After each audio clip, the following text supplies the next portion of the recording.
What's going on with y'all boys, man? CJ back with another video, and man, do I got a video for y'all today.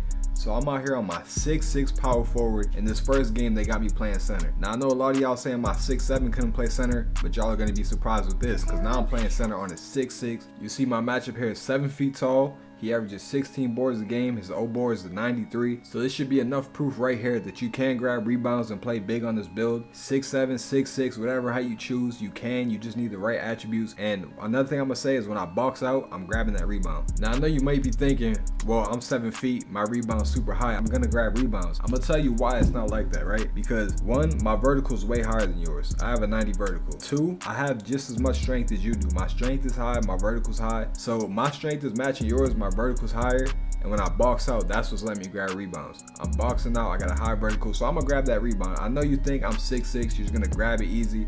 No, it's not what's happening. Once you have the right attributes, it becomes all about positioning. That's the most important thing here with rebounds, is positioning. Now the next thing I want to talk about is the interior defense. My 6'7" plays so much better, it gets anchored, but this build at 6'6" still can play paint. It can still defend the paint a little bit. Now I'm not gonna lie, you probably will get bodied in the paint, especially if it's somebody that's really good, but you still can play center on this build. You can still play center, still protect the paint pretty well. And what I mean by being bodied is if they have a high standing dunk and they know how to use the dunk meter, they're going to dunk on you. You can't stop that. But as far as the basic just hold square in the paint or just spam drop steps, it's not gonna work. So in this video right here, I'm mainly highlighting the rebounding and showing y'all that y'all can grab rebounds with bigs. As you see, my matchup has a 93 offensive rebound. He grabs boards. He's got a high overall, all that. Now there is a point in this game where my matchup does go on a run. He does start dominating the rebounds, and that's because he gets takeover. So again, when they have takeover, yeah, they're gonna kill you. So right there, he gets a little dunk on me. I'm trying to play help defense. I couldn't, but he ends up getting a block, and he only got takeover off of blocks, like defense and a few rebounds. He didn't grab that many rebounds beforehand,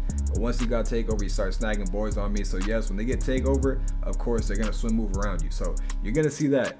But after he loses takeover, once we go into the second half, he only grabbed like 3 rebounds the whole second half. So you see, you got his takeover, his teammate shoots a shot, and now he's just swimming around. He's gonna grab every rebound. He's gonna do that for a minute. This whole quarter, he's just dominating the boards. And that's the thing about takeover and being taller, is you will get those animations a lot more. Now I get those animations too. When I trigger my badge, I do get it. I just don't get it as often. But as you'll see, even though he dominated me here, once we got to the second half, it was barely any rebounds for him. I still grabbed like 8-9 boards, and he only ended up with like 3-4 rebounds that second half without takeover. He didn't get takeover, I was able to snag boards. Now another thing I want to clear up is that I'm not saying this build is a comp build. I'm not saying, you know, I'm gonna dominate against like really good players. I'm saying this build works against the casual players. For everybody who has the casual experience, people who play this game normally, who don't play professionally, if you make a build like this, it'll work. You can make it work. You don't gotta be crazy good at the game.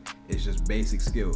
And a lot of players in 2K, a lot of casuals are not that good. So you can definitely make a build like this. I just want to say that. I'm not sitting here saying like this is the best center build. Of course, it's better to go taller in comp situations, but you can get away with a build like this, especially when you're playing against casuals. So save that this whole build won't work, or my 7-foot big, my post scorer will do this and that. Leave those comments to yourself, man. I'm showing y'all right here. These videos are proof, video after video. The casual player, your casual experience, you play normal 2K, you hop in rank or whatever, play with your friends 5v5, any mode you're playing. If it's not comp or whatever, even in some comp situations, it just depends on how good you are. The fact of the matter is, you're going to grab rebounds if you box out. You can definitely play center on this build. You can stop bigs in the paint. You can do a lot. Also, there is a benefit to going 6'7", 6'6", and 6'7". I think they get the same attribute points, but once you go past 6'7", you do not get the same attribute points. You cannot recreate this build at 6'8". You cannot recreate this build at 6'9". The taller you go, it seems like the more attribute points you lose. Now 7 foot's a little bit different, but from 6'7" and up, you cannot make this build, or not 6'7" and up, but 6'8" and up, you cannot make this exact build right here.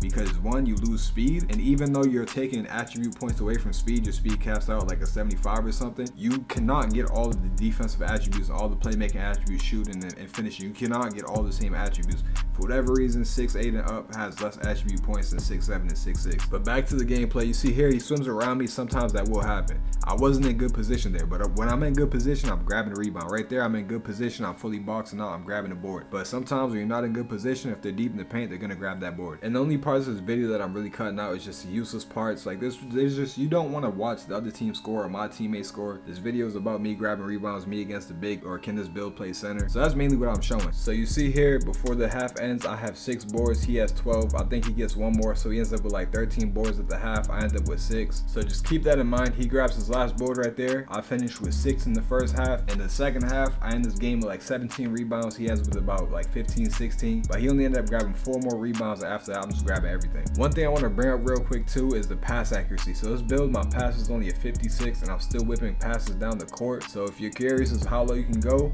I've gone down to 56, even 50, and your full court passes are still pretty smooth. I throw them all the time. I throw outlet passes all the time. You can definitely do it. So if you want to sacrifice some attribute points, go 56. And man, look at that snatch block right there. So I got lock take.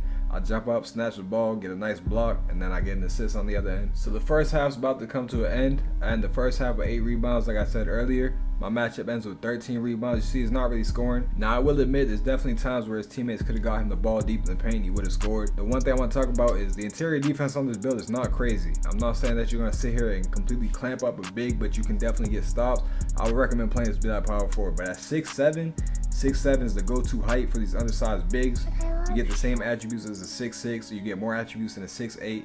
You get anchor silver, and then you're definitely stopping bigs. It's a lot harder for bigs to score on my 6'7" than it is my 6'6". But if you do want to go 6'6", I'll put him at power forward, drop the interior down some, and you can increase the speed to like a 93. So 6'6" gets way more speed and just about the same attributes as the 6'7". 6'7" is a little bit slower with 85 speed, but you have anchor, you get 87 block, a lot more rebounding. But 6'6" could definitely work at power forward and have high speed. The most important attributes for these small builds, I think interior defense does matter. Again, I know some people are saying it doesn't matter, and Laker fan says it doesn't matter, but in my opinion, I think it does matter on the smaller builds. So if you're going like 6'6", 6'7", I think that interior defense does matter. Having higher interior defense allows you to get the badges you need. You get post lockdown on goals, so if somebody tries to drop step you or post hook, it helps. It helps you contest those type of shots. It helps you stop drop steps, things like that. So in a smaller build, you definitely do need it because they're gonna try to drop step you. So with this type of build, you can definitely grab rebounds. You can play big. I prefer power forward on the 6'6", but 6'7", you can definitely play center. You're gonna grab rebounds. You can run the break, dribble, dunk, all that. If you're making this specific build, it all depends how you make it.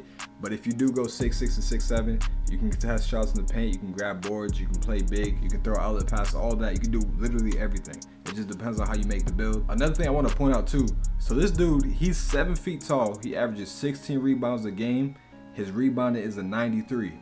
You know, mine is an 85. I have an 85 rebound, and I'm snagging rebounds like this. I grabbed like 17 boards this game with just an 85 rebound. You can see right here, we're heading into the third, 54 seconds left. I got 9 rebounds, he got 14. So again, I know it sounds like I'm repeating myself over and over again, but I just really want to get this across to y'all. All it takes is just good positioning for rebounding, and of course the attributes matter, but you really don't need that high of a rebound. It's really vertical. On these smaller builds, it's vertical and boxing out. That's it. I got the 85 defensive rebound for gold box out beast, and that's all I need. You see me boxing him out right there. I even shove him out the way. He's way bigger than me. I grabbed the rebound. And this isn't just one game either. I do this multiple games. I played about 4 or 5 games, and through those 5 games, I averaged easily over 10 rebounds. So in the first half of this game, he dominated me on the boards. He looked like he was bullying me. And then all of a sudden, he ain't grabbing no more rebounds. And look at that mean contact dunk right there. This build is so fun. I love builds like this, these unique builds that just do different things. I have a lot of fun. Look, I'm snagging another rebound. If you do want to know how to make this build, I have a video on my channel. You can go to my channel and find that. It's something like creating the 6'6" bully Zion build, something like that. But y'all can find that video. And then coming towards the end of the game here, you see he tries to dunk on me. I take him out the animation. That's the high interior defense. I get a 90 interior defense. And then you see just how good that 56 pass accuracy is right there. I whip the ball down the court, clean pass, he catches it. Now a lot of times they do get a bit of a fumble animation, but you can get the ball down the court. There, I'm grabbing another rebound. That's the last rebound of the game. You see I finished with 17 rebounds. That is a 7-foot big. He has high stats, high attributes for rebounding. I grabbed 17. He barely grabbed any rebounds in the second half. So you see that first half, he had like 13, 14 rebounds. Second half, he only grabbed 4 more boards. So in the whole second half, he grabbed 4 rebounds. I ended up out-rebounding him. But that's all I got for y'all. Thank y'all for watching. And don't forget to like and subscribe.